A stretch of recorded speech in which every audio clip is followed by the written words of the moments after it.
ఈ రోజు దర్పల్లి గ్రామంలో గత కొన్ని సంవత్సరాల నుంచి ప్లాట్లు కబ్జా గురవుతా ఉన్నాయి.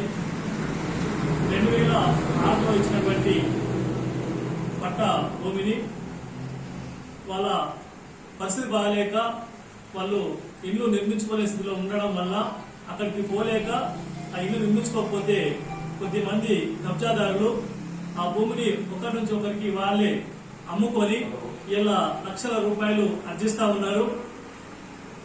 అసలు పట్టదారులు ఆ భూమి దగ్గరికి పోయేసరికి ఈ భూమి మాయిదని దౌర్జన్యం చేస్తూ వాళ్ళ మీద దాడులకు పాల్పడతా ఉన్నారు. ఇది సరైన విధానం కాదు. ఎందుకంటే ఈ దర్పల్లి విలేజ్ లో దాదాపు ఇద్దరు ఒరిజినల్ పట్ట కాయిదాలు పట్టుకొని ఆఫీస్ చుట్టూ, ఎంఆర్ ఆఫీస్ చుట్టూ, ప్లస్ పోలీస్ స్టేషన్ చుట్టూ, గ్రామ పంచాయతీ చుట్టూ తిరుగుతున్నా ఎవరు పట్టించుకునే నాదులు ఇలా కరువయ్యారు. ఎందుకంటే ప్లాట్ నంబర్ తో సహా ఉంది, ఒరిజినల్ సర్టిఫికెట్. ఈ ఇద్దరు వసంత, కమ్మరి జయ ఇద్దరు పట్టకాయలు పట్టుకొని తిరిగినా ఎంఆర్ఓ కాంప్లైంట్ చేసినా కనీసం పట్టించుకోవట్లేదు, సర్వే చేయించట్లేదు. ఆమె సరే నేను సర్వేతో సర్వే చేపిస్తాని మాట ఇచ్చి ఈ రోజు కూడా దాదాపు 15 రోజులు అవుతున్నా కనీసం స్పందన లేదు ఎంఆర్ఓ దాంట్లో. మరి ఎవరి పట్ల పూర్తిగా అర్థమవుతా ఉంది.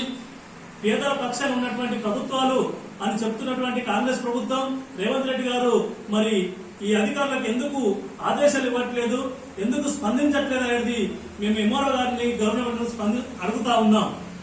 ఎందుకంటే ఈ ఇల్లు ఇలా ప్లాట్లకు పోతా ఉంటే అక్కడ ఒక నిర్మాణం చేసుకుందామని పోతా ఉంటే ఇద్దరు వ్యక్తులు వచ్చి భూక్య, దేవదాసు, రాజేందరు వీళ్ళు వచ్చి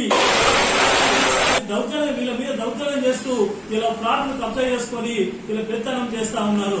మరి ఇక్కడ అంతా ఈ వ్యవస్థలో మరి న్యాయం జరగదా పేదవాళ్లకు అనేది మేము సిపిఎంఎల్ నుండి పార్టీగా నేను ప్రశ్నిస్తా ఉన్నాను. ఎందుకంటే పేదలకు ఇచ్చిన ప్లాట్లు పేదలకే దక్కాలి కానీ ఇలా వేరే ఊరికెళ్ళి వచ్చి ఇలా ప్లాట్లు ఇక్కడ కబ్జా చేసుకుని ఏర్పాటు చేసుకుని కోర్టుల పేరు మీద ఇలా సర్వేల పేరు మీద కాలయాపన చేస్తా ఉన్నారు తప్ప మరొకటి కాదు.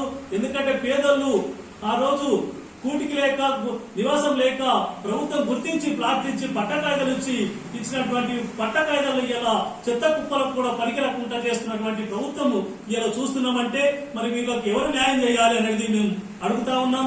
ఇకనైనా భూ కబ్జాదారులు మీ ఆగడాలు ఎక్కువ అవుతా ఉన్నాయి, దీన్ని అదుపులో పెట్టుకోండి.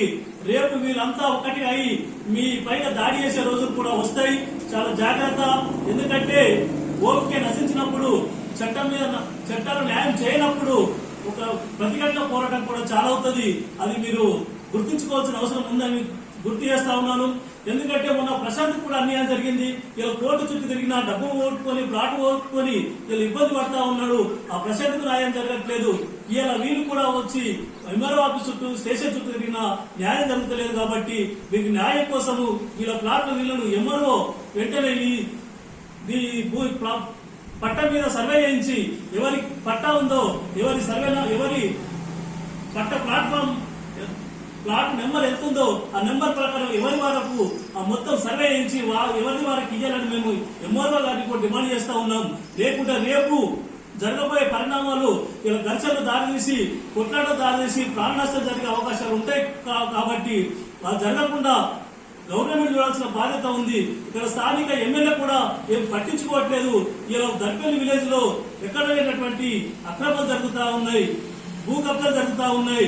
అన్ని పట్ట కాయిదాలు ఉండి కూడా ఏం చేయలేని స్థితిలో పేదవారు కొట్టుమిట్టాడుతున్నారు. కాబట్టి ఎమ్మెల్యే, స్థానిక ఎమ్మెల్యే భూపతి రెడ్డి గారు కూడా దీన్ని సర్వే చేయించి ప్రత్యేక దృష్టి పెట్టి ఆర్టీఓతో సర్వే చేయించి ఎవరి ప్లాట్ వాళ్ళకు వచ్చే విధంగా చూస్తారని మేము ఎమ్మెల్యే గారిని కూడా అడుగుతా ఉన్నాం. కాబట్టి ఇకనైనా వెంటనే ఇక్కడ స్థానిక ఎంఆర్ఓ సర్వే చేయించి ఎవరి పట్ట వారికి ఇస్తారని మేము కోరుతా ఉన్నాం.